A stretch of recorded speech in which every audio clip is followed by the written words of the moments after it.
vamos falar de depressão.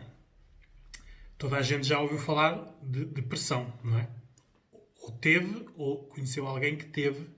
É uma perturbação que abrange 25% das pessoas a nível mundial. Quer dizer que 25% das pessoas a nível mundial, por uma vez na vida, vão sentir a sintomatologia de depressão. É uma doença, claro, que é muito abrangente, não escolhe nenhuma idade, apesar de ser mais prevalente na idade adulta, mas já existe crianças e adolescentes com sintomatologia depressiva.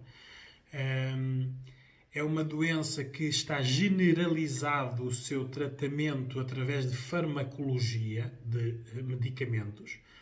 É uma das doenças mais rentáveis para a indústria farmacêutica. E é uma perturbação que nos afeta pessoalmente, socialmente, relacionalmente. Por isso é uma perturbação bastante abrangente, não é? Hoje vamos desconstruir aqui o que é depressão. Quais são os riscos, não é? O que podemos fazer, não é? E o que não devemos fazer. A depressão pode ser genética, pode ser biológica, pode ser ambiental ou psicológica, não é? Tem aqui diversos fatores que podem contribuir para. Não é? A farmacologia, a maior parte das pessoas que sofreram de depressão e a quem lhes foi prescrita a farmacologia ficam dependentes da droga, do químico, não é?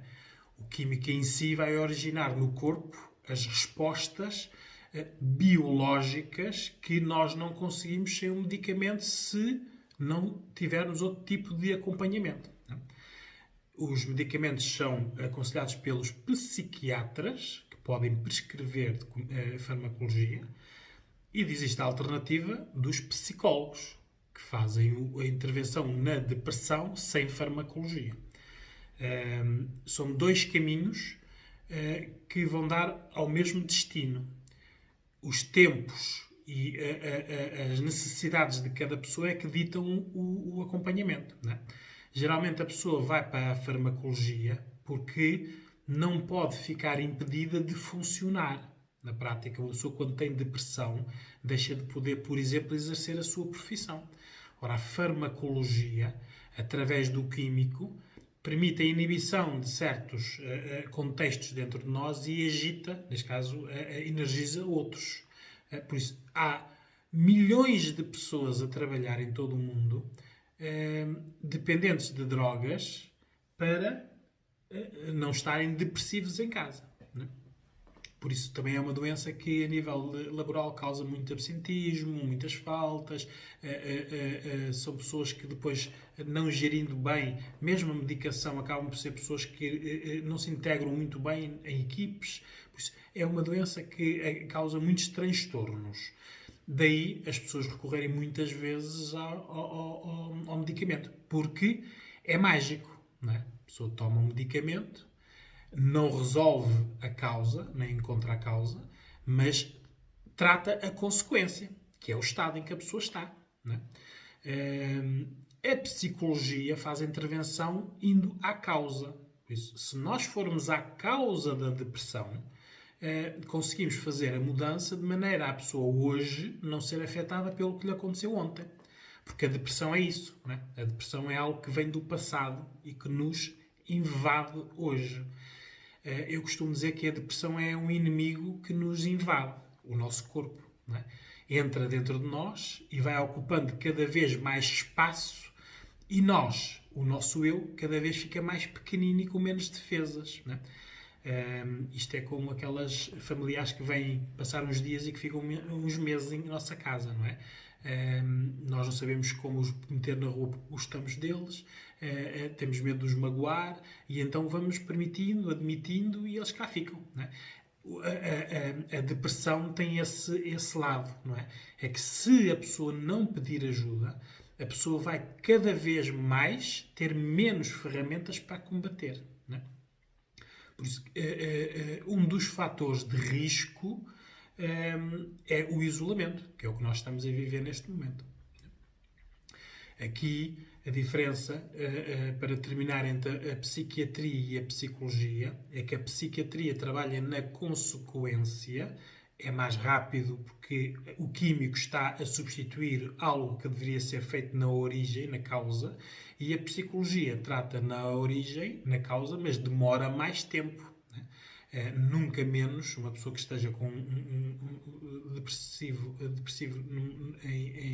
com a gravidade nunca fará isso em menos de 10, 15, 20 sessões. Por isso é demorado no tempo, porque foi demorado no tempo a invasão da depressão à pessoa. Não é? A depressão não é magia, não acontece de repente, vai acontecendo. E como facilmente é confundida com muitos sintomas, tais como a tristeza, as dores musculares, a falta de apetite.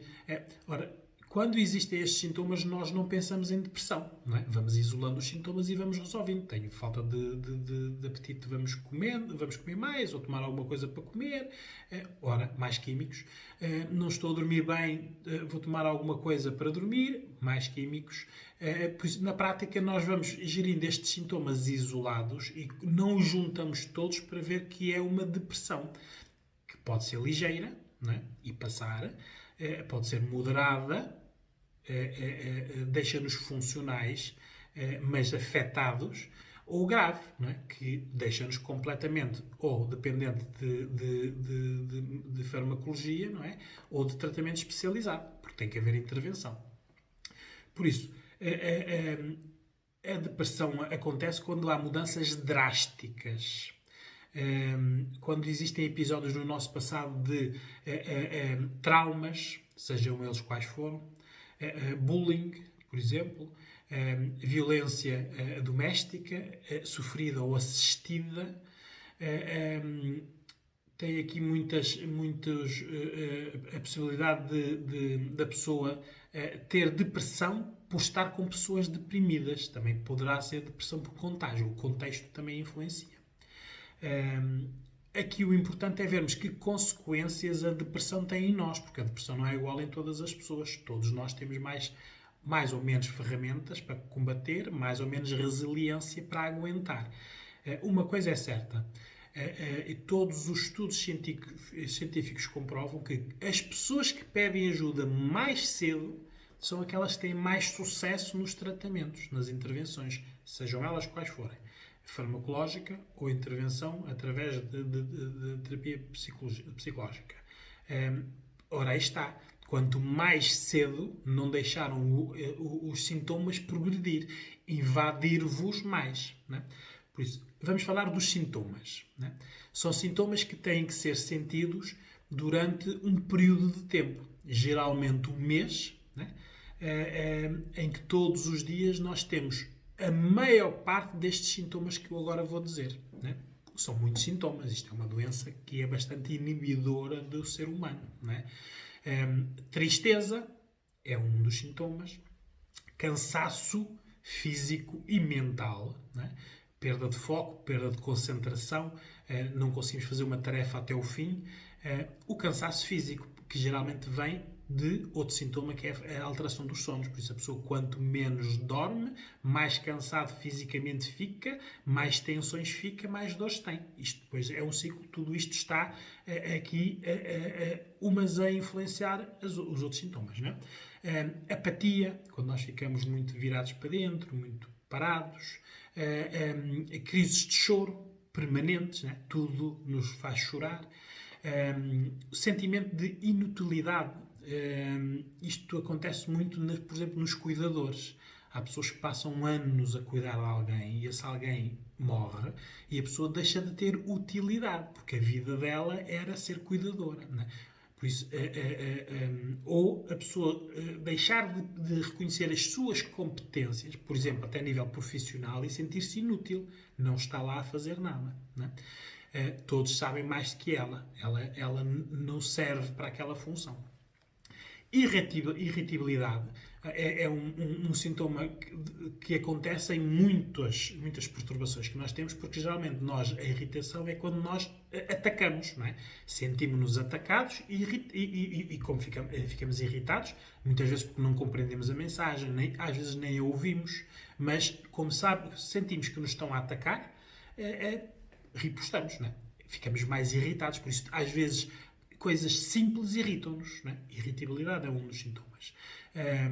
Muitos sintomas de culpa, muitos têm a ver com estes traumas, ou as violências, ou os bullying, ou a maneira como a pessoa foi construída no seu contexto de infância e adolescência, não é?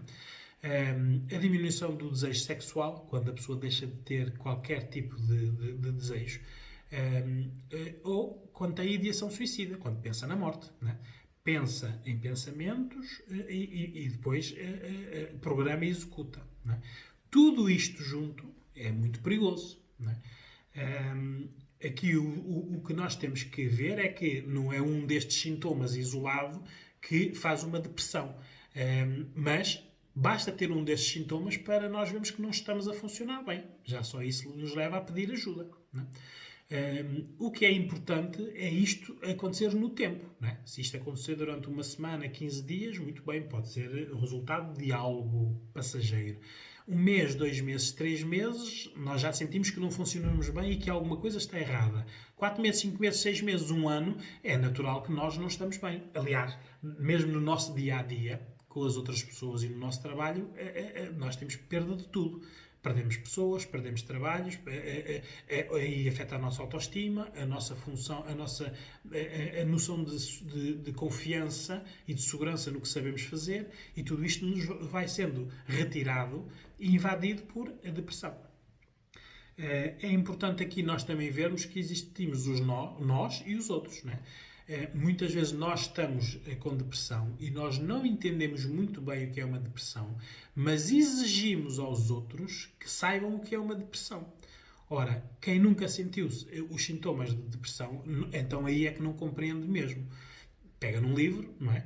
Num dicionário, para ver qual é a definição de depressão, num DSM, se tiver acesso a um, e está lá a descrição da doença, das consequências, dos sintomas, do tempo,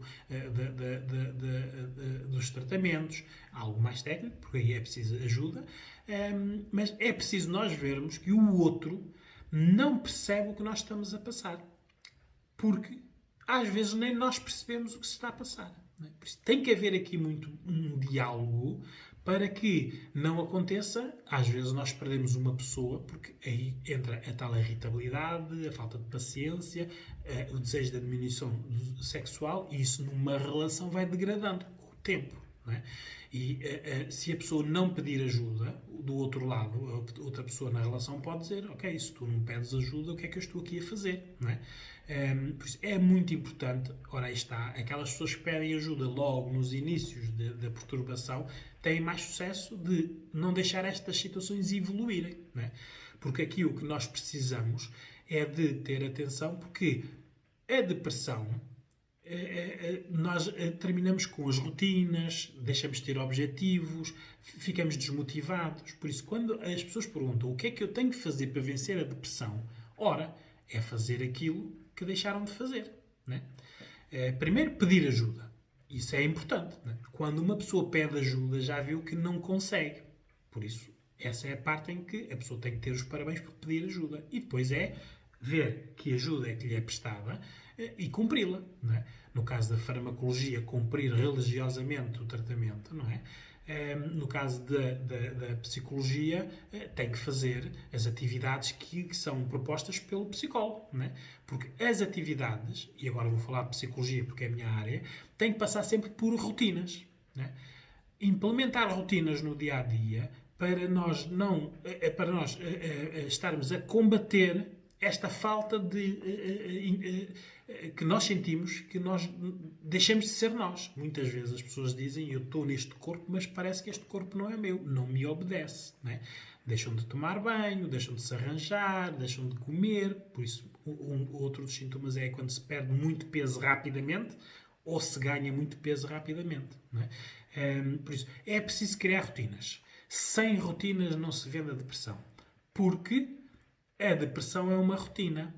Ela está sempre lá a dizer para nós não fazermos. Não fales, não digas, não comas, não tomas bem. Ela está lá rotinada. Nós temos que a combater. Ora, para isso tem que haver objetivos. O objetivo qual é? Eu costumo dizer, como se fosse um jogo de Legos. É peça a peça. Nós temos que ir dia a dia vencendo a depressão, empurrando-a para fora de nós.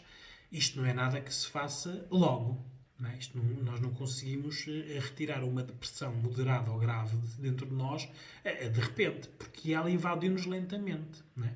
Nós precisamos de ir aos poucos e poucos, com estas rotinas diárias, depois objetivos semanais. Quando os objetivos semanais já estiverem consolidados, passarmos aos quinzenais, aos mensais, termos um tipo de um diário onde escrevemos lá o que sentimos.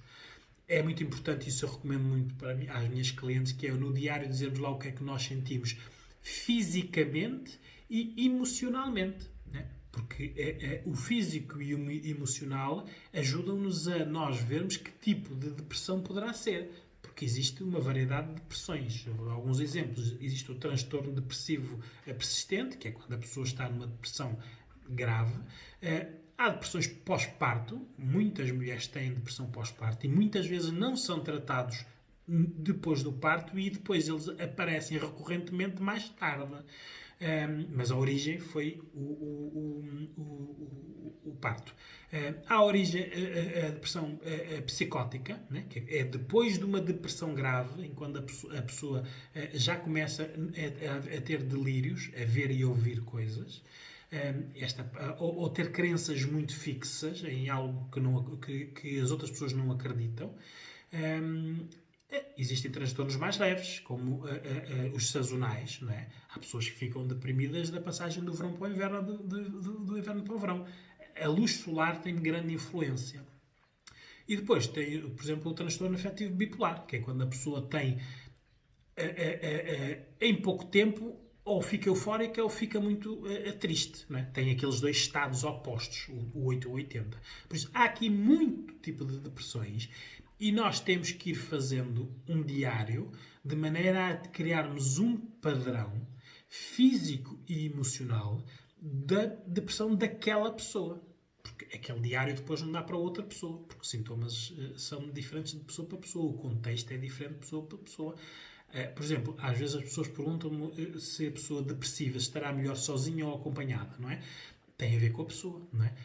Sozinho é mais difícil de gerir algumas tarefas e de ter acompanhamento.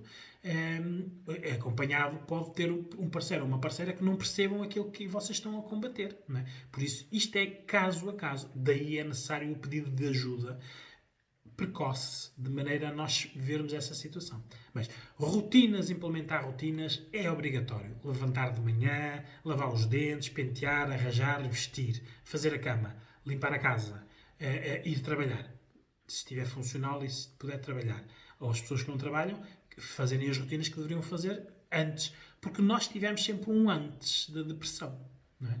Apesar da depressão cada vez estar a abranger mais segmento de idade mais novo, e hoje em dia, para a nossa tristeza, já existem adolescentes e crianças com farmacologia antidepressiva, o que é um absurdo. Mas, pronto, estamos neste mundo, não é? E às vezes estas são as soluções mais rápidas, não é? O químico nunca será uma solução, porque o químico está a esconder os sintomas. Como é que nós vamos fazer um diário do que sentimos fisicamente e emocionalmente se nós estamos toldados com um químico? Não é? Agora, claro, a farmacologia tem a parte mágica, é rápida. Não é? Agora, eu costumo fazer sempre este aviso quando falo em farmacologia. Quando estão a tomar químicos, nunca, mas nunca, deixem de tomar os químicos. Os químicos foram prescritos por um especialista. E é esse especialista que vos tem que vos dizer quando é que vocês estão em remissão, quando vocês já deixaram a depressão, que geralmente são cerca de 2 meses ou 3 meses sem nenhum sintoma, e aí ele prescreve o desmame, porque o desmame da medicação prolongada, muitas destas pessoas às vezes estão 10, 15, 20 anos com medicação. o corpo não funciona já sem. Não é? Por isso, este desmame tem que ser programado e obedecido ao prescritor. Não é? Isto é muito importante vocês reterem. Depois existe a parte da psicologia de que a intervenção, como é na origem, na causa, nós conseguimos mudar até a maneira como nós pensamos. Porque, por exemplo, numa depressão pós-parto, pode ter passado aqui muito pelo medos, ansiedades, a insegurança de não saber ser mãe, não é? Porque tem ali um ser indefeso que agora é a responsabilidade delas. Por isso, isto é uma mudança muito drástica. Geralmente acontece em gravidezes que não são acompanhadas na gravidez. Porque o acompanhamento na gravidez hoje em dia, por parteiras ou enfermeiros ou psicólogos, já prevê o pós-parto a nível emocional. Contando nós que poderá haver esta depressão. Por isso, indo às causas, nós conseguimos mudar as consequências. Claro que isto demora tempo. O tempo aqui é sempre o fator que na psicologia impede as pessoas de fazerem as intervenções, porque é mais fácil tomar caixas de comprimidos e está a funcionar todos os dias, não é? Mas não estão a tratar a depressão, estão a escondê-la. Não é? Aqui é necessário haver motivação. A motivação poderá não vir de dentro da pessoa, porque a pessoa está com poucas ferramentas para se defender, terá que vir de fora, da ajuda especializada. A única coisa que é interessante reter é peçam ajuda, porque neste momento nós estamos em isolamento, é um fator de risco. E o isolamento está-nos a retirar as nossas capacidades, não é? As nossas rotinas, os nossos padrões, aquilo que nós gostamos de fazer. Está-nos a dar o medo do desemprego, o medo de sermos contagiados, o medo de podermos morrer.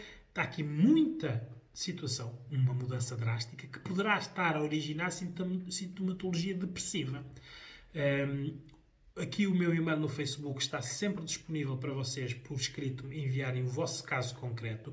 Eu responderei a todos eles e, nos casos mais graves, se vocês não estiverem a ser acompanhados, fazemos videoconsulta. É necessário vocês verem que existe ajuda para esta perturbação, que não é uma constipação, não é? Que nós tomamos um comprimido e ele passa passado uma semana. Não. É algo que nós temos que ter motivação para expulsar de nós. Aqui, muitas vezes, em psicologia, o que nós fazemos é isso mesmo. É nós... esta depressão que está dentro de nós tem que ser materializada. A pessoa tem que sentir que tem dentro de si alguém que quer tirar lá de dentro.